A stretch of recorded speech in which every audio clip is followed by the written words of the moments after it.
大家好，欢迎收看观叶植物小笔记。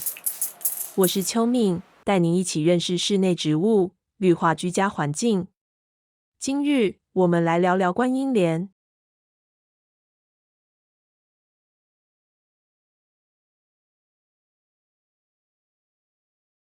观音莲在观叶植物中极具代表性。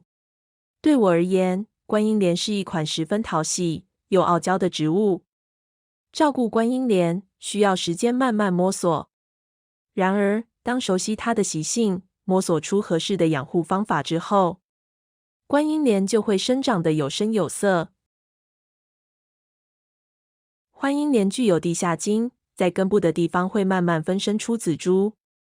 过一阵子，紫珠会渐渐从盆土冒出来。倘若养护得当，就可以分株出许多小观音莲。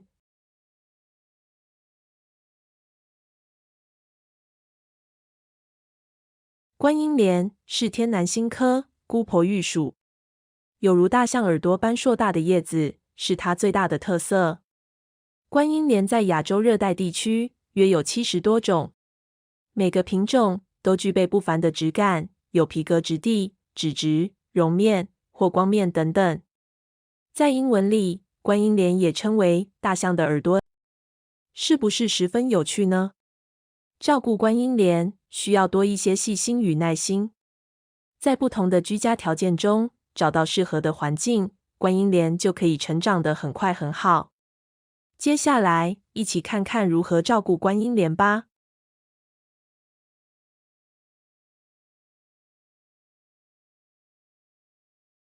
观音莲属于热带植物，喜欢温暖、光线充足、潮湿且通风的环境。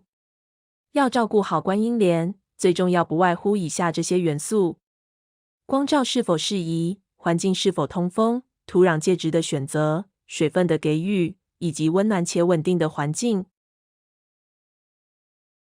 观音莲喜欢充足的散射光照，不耐阴，不能在太阴暗的环境。倘若长期处在光照不足的地方，叶片会随着光源靠拢，久而久之，叶柄会因为叶片的向光性而凸长，叶子会弯腰。不同品种对于光线的需求也略有不同，有些可以在驯化之后渐渐适应直射光，有些则能够接受在窗边仅有的间接光。也要记得避免在酷夏的正午时曝晒。养护好观音莲，通风的环境很重要。通风的环境可以保持土壤介质定时的干燥，使根系能够呼吸。室外的通风条件较佳，然而需注意给予适当遮阴，浇水频率也需多于室内。室内环境则需要开窗，使空气对流，并且给足散射光线，浇水频率则需降低。观音莲的根系十分敏感，不能承受太闷的状态，因此土壤介质建议以疏水透气为优先。可以使用粗颗粒的土壤介质来培养，例如泥炭土混合质石、珍珠石、发泡炼石等。每次换盆的时候，也要小心轻巧的，尽量不伤及根部。观音莲不耐旱，然而其根部也容易因闷湿而烂根。在浇水的频率上，需就室内室外的环境以及土壤介质的疏松程度来调整。总的而言，观音莲的给水需有明显的干湿循环，在盆土约有8-9分钱时才给予水分。每次浇水就将盆土浇透，并且不积水，以防止烂根。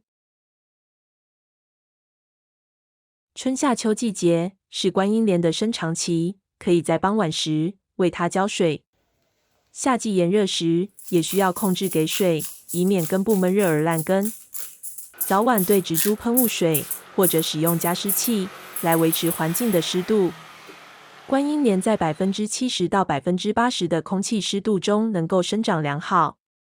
冬季则是观音莲的休眠期，此时叶片会停止生长或生长缓慢。在给水的频率及水量上都需减少。观音莲适合在摄氏25度到30度的温度下生长。